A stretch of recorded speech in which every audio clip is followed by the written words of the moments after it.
My sister Claire's wedding was exactly what she'd always wanted. The Hartwell estate, $20,000 just to walk through the gates. White roses everywhere, a string quartet, immaculate gardens, a production in every sense of the word. I was seated at table 8, not at the head table with immediate family, not even close. Table 8, near the back, next to my cousin who wouldn't stop talking about crypto and my aunt, who'd been married 4 times and wanted everyone to know the details of each one. My mother found me before I'd even finished my glass of water. "Sarah, there you are. Claire wants family photos, come on." She looked me up and down, navy dress, simple, off the rack. "That's what you're wearing?" "Yes." She sighed the way only mothers can, the sigh that says everything without saying anything. "You look so bare. Borrow some jewelry from someone." "You need something?" I followed her to the photographer's setup without a word. My sister was stunning in her dress, $40,000 of white silk and lace, 6 fittings. Her husband Daniel stood beside her looking mildly uncomfortable in his tuxedo. "Finally," Claire said when she saw me, "we've been waiting 20 minutes. Do you know what photographers charge per hour?" "Sorry, I was at my assigned table." "You're assigned, oh God, did Mom put you at table 8? She laughed, sharp, brittle. "That's actually perfect. Table 8 is where we put people we had to invite, but don't really want to deal with." Our father smiled at that. He was always better at indulging Claire than correcting her. We spent 30 minutes on photos. I stood where I was told, smiled when I was told, said nothing. Then Claire turned to me with a different expression, the one I recognized. The one that meant she'd been building up to something. "Before you go back to your table, Mom and Dad have some people they want you to meet." "What kind of people?" "Professional connections," my father said. "People who can help you find a real job." "I have a job, Dad." "Your internet hobby doesn't count," Claire said, loudly enough for nearby guests to hear. Several heads turned. "Mom and Dad have been networking for you. The least you can do is be grateful." "I'm not looking for a job." "Well, you should be." She smoothed her dress, checked her reflection in a nearby window. "Sarah, you're 36 years old. It's time to stop playing entrepreneur. These people are doing us a favor by even considering you." My mother gestured across the garden. "Alan Bennett over there, senior partner at a marketing firm. They have an opening for a junior account coordinator. Starting salary is $55,000, but given your lack of experience, that's actually quite generous. Junior account coordinator. And the woman in the green dress," my father added, "Margaret Lynn. She owns a PR boutique. Entry-level, answering phones, administrative work. But it gets your foot in the door." I looked at Margaret Lynn. She looked like someone who'd built something real, confident, polished. "I appreciate the thought," I said. "But I'm not interested." That was when Claire's voice went cold. "Of course you're not. Because you'd rather keep pretending your little online shop is a real business." She turned slightly, performing now for the guests who were starting to pay attention. "God, Sarah. When are you going to grow up? You sit in your apartment all day on your computer, playing businesswoman. Meanwhile, you're living paycheck to paycheck, driving a car that's falling apart. Wearing a $200 dress to my wedding because you can't afford anything nice. My car is fine. Your car is 15 years old. It's embarrassing. And your apartment, when has anyone ever visited you there? Never, because you're ashamed of how you're actually living. Mom said you booked a motel 10 miles away because you couldn't afford the room rates here. I prefer the motel. Of course you do. Just like you prefer your ancient car and your cheap clothes." Her voice rose. "Sarah prefers everything that costs less because Sarah doesn't have any money." More guests had stopped their conversations. The garden was becoming an audience. "We love you," my father said quietly. "We just want you to be successful." "I am successful, Dad." "Sweetheart," he shook his head. "You're not, and it's time to face that.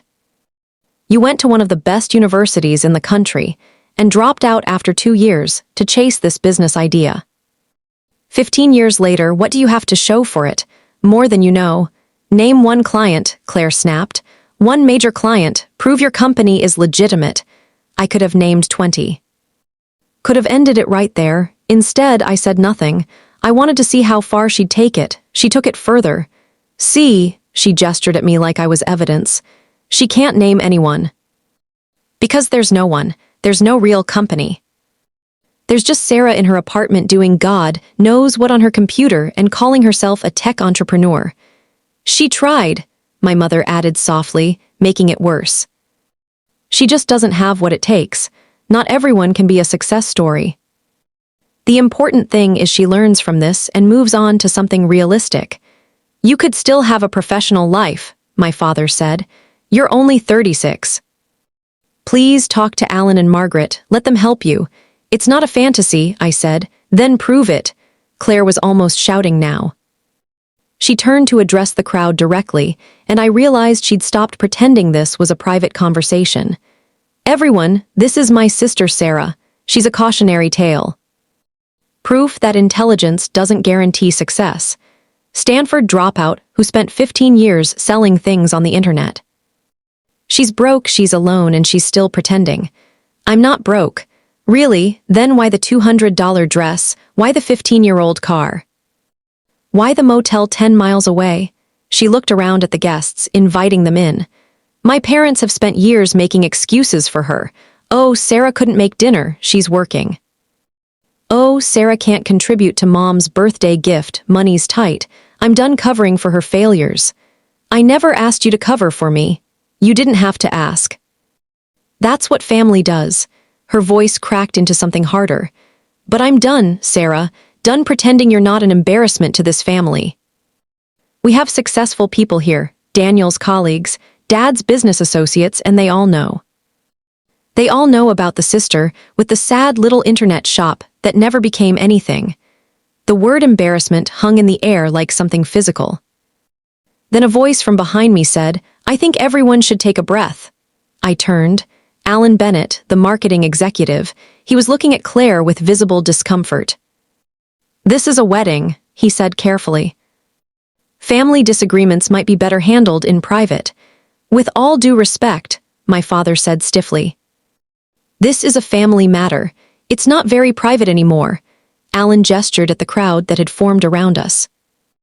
And I'm not comfortable with how this conversation is being conducted. We're trying to help her, Claire snapped. She needs honesty. It doesn't sound like honesty. Margaret Lynn had moved closer, her green dress bright in the afternoon light. It sounds like an attack. From where I'm standing, it looks like she's been doing this alone for 15 years with no support from any of you. You don't understand the situation, my mother said. I understand a family publicly humiliating one of their own at a wedding. Margaret's voice was cool. That much is very clear. She paused. Then she looked at me, really looked at me for the first time. Sarah Williams, I said nothing. Her expression shifted. I didn't make the connection until just now. She said it slowly, like she was working something out. You're the Sarah Williams. The garden went quiet. Sarah Williams, who founded Nexus Solutions. Margaret had her phone out now. The software platform that's completely changing e-commerce analytics. One of the fastest-growing enterprise software companies in the industry. Valued at, she stopped reading and looked up, over $7 billion. Claire laughed, uncertain. That can't be right. Sarah Williams, Stanford dropout, founded the company 15 years ago out of a downtown apartment, bootstrapped the entire operation. Grew it without outside capital, without debt, from nothing to a multi-billion-dollar enterprise. Margaret looked at me. Forbes profiled her last year. Called her one of the most successful female tech entrepreneurs in the country. That's impossible, my father said flatly. Someone in the crowd gasped. Then someone else said, turn on the TV. The venue had a television in the bar area, usually dark during events. Someone had switched it on. It was tuned to a financial news network. A breaking news banner filled the screen. Major tech acquisition announced. Below it, in smaller text, Nexus Solutions valued at $7.2 billion in pending deal. The reporter's voice filled the garden. Stunning development in the tech world today. Nexus Solutions, the enterprise software company founded by entrepreneur Sarah Williams, has announced it's being acquired for $7.2 billion in cash and stock. This represents one of the largest acquisitions of the year. Williams, who has maintained a remarkably low profile despite her company's extraordinary success, will reportedly remain as CEO of the division post-acquisition. Sources suggest her personal net worth could exceed $3 billion once the deal closes. The garden was absolutely silent. Then my mother made a sound I'd never heard her make before. "Sarah," my father said weakly, is that you?" "Yes. But you said you sell things online." "No, you said I sold things online. I said I ran a software company." "You didn't believe me." Claire had gone completely white. $7 billion. 7.2 is the acquisition price. My personal stake is roughly 40%. So approximately $3 billion, yes, depending on how the stock portion closes. My mother repeated it like a word in a foreign language. $3 billion, give or take. But your apartment is a penthouse, 3,500 square feet, floor-to-ceiling windows overlooking the city. I've lived there for 8 years. You've never visited, so you wouldn't know. Your car, I drive the Honda because I like it. It's reliable. I don't care about driving something flashy. I also own a Tesla and a Range Rover, but I prefer the Honda. Claire looked like she was watching the floor disappear beneath her. The dress cost $200 because I don't think spending thousands on clothes is a smart use of money. I have expensive clothes. I just don't enjoy wearing them. Alan cleared his throat. So, I'm guessing you're not interested in the junior coordinator position. No. But thank you. Margaret was smiling now, a real smile. And you won't be answering phones at my boutique. Probably not. She extended her hand. It's genuinely an honor, Ms. Williams. What you've built is extraordinary. I shook it. Thank you. More people were approaching now. Guests who'd been watching the television and pulling up articles on their phones. A man in a well-cut suit stepped forward, someone from Daniel's side. "Excuse me, are you really the Sarah Williams? I'm Marcus Reeves. I'm a venture capitalist. I've been trying to get a meeting with you for 2 years. I remember your emails. You turned down our Series C investment. We didn't need it. We were profitable enough to fund our own growth." He turned to look at my family with an expression I won't forget. "Do you people understand what she's accomplished? Bootstrapping a software company to a $7 billion valuation without outside capital. That is virtually unheard of in this industry. She is one of the most successful entrepreneurs of her generation. We're learning that," my father said quietly. My family stood frozen while guests crowded around me, asking about the acquisition, about Amazon's integration plans, about the future of the company. I answered every question, calmly. Professionally, the way I always do. Through it all, I watched my sister's face. I watched her stand in her $40,000 dress at her $20,000 venue and really understand, that she'd been wrong. That they'd all been wrong, for 15 years. Eventually, my father touched my arm. "Sarah, can we talk, privately, please?" We moved to a corner of the garden, my parents, Claire, Daniel, who looked like he desperately wanted to be invisible. "We're sorry," my mother said. "We had no idea. You had every opportunity to have an idea. You chose not to. That's not fair. You told a room full of people I was an embarrassment. You called me a cautionary tale. You tried to place me in an entry-level job answering phones, in front of 100 guests, Claire. And you didn't do it because you were worried about me." I looked at her directly. "You did it because you enjoyed it, because it made you feel important. I didn't know. You didn't want to know. There's a difference." I looked at each of them in turn. "I built something extraordinary. I built it while you told everyone I was a failure. I built it while you made excuses for me to your friends. I built it while you pitied me. And I did it without your support, your belief, or your basic respect." My father's voice was barely above a whisper. "What can we do? How do we make this right? I don't know if you can. I don't know if I want you to." I checked my watch. "I need to go. I have a conference call." "You're leaving?" Claire's voice cracked. "But the reception, the dinner." "I was seated at table 8, Claire. I said it quietly. Table 8, with the people you had to invite but didn't want to deal with. That told me everything I needed to know about where I stand in this family. We'll move you. You can sit at the head table. I don't want to be at the head table. I don't want to be at this wedding anymore. I paused. I came because I thought family mattered. I was wrong. You've spent 15 years making it very clear that I'm not really part of this one. I started walking toward the parking lot. Sarah, Claire's voice followed me. Please don't go. This is my wedding. I turned back one last time. It's a beautiful wedding. The venue is perfect. The flowers are gorgeous. You got everything you wanted. I held her gaze. Except your sister. You never wanted your sister. You wanted someone to look down on. I left her with that. I drove out of the Hartwell estate in my 15-year-old Honda. In the rearview mirror, I could see them standing in the lot watching me go. My mother, my father, Claire in her silk dress, looking smaller than I'd ever seen her. My phone started buzzing before I reached the highway. Texts, voicemails, my mother, my father, Claire. I didn't respond to any of them. I called my assistant instead. Hey, Amanda.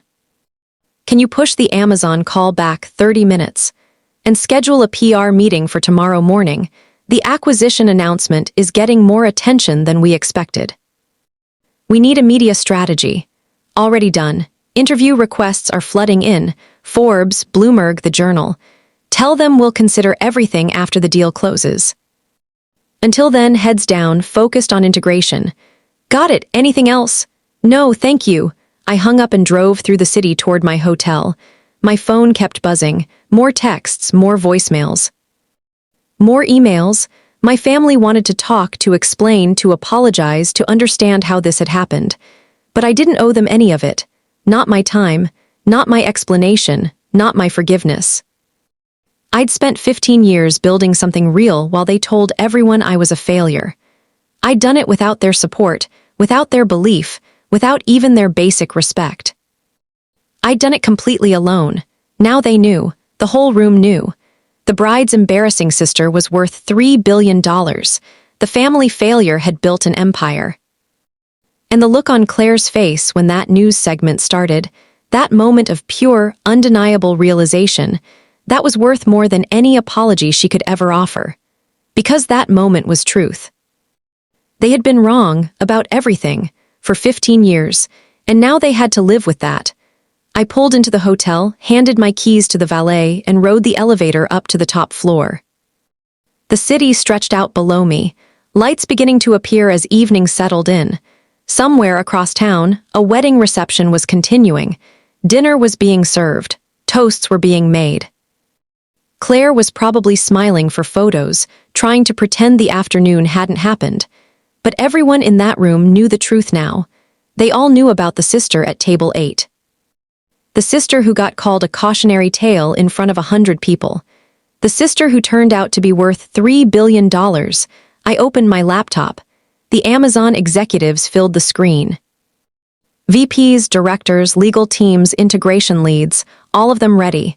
Good evening, everyone, I said. Thank you for your patience. Shall we get started? And we did. Because that's what success actually looks like. Not perfect families, not parents who believe in you, not a sister who celebrates what you've built. Just you, your work, and the empire you build while everyone else is busy underestimating you. I built that empire. $3 billion of proof that I was never what they said I was. And that was enough, more than enough.